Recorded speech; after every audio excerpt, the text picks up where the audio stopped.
esmaspäevane päev, ma olin terve nädalavahetuse Tallinnas olnud ja ma muidugi ei olnud enne uurinud ka seda, et kas ma pean järgmine hommik kontrolli tulema või ei pea.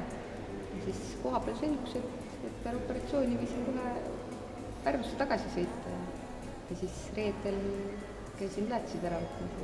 Siis laupäeval olin juba palliplatsil tagasi. Kokku ma olin seal kuskil tunnike. Aga protseduur ise, ma ei tea, paar minutit. Tegelikult ega ma prille väga ei kandnud, et ma kandsin Läätsid. Prillidega on nii ebamugav ja ma ei tunne ennast hästi.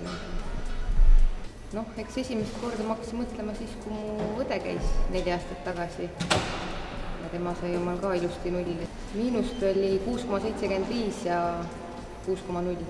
Ma ei näinudki juhust midagi, ainult mingeid udukogusid. KSA, esimest korda ma kuulsingi siis, kui õde nagu seda mainis, et tema nüüd läheb ja aga selle Facebooki mängu ma leidsin tänu ühele tuttavale, kes ka osales seal.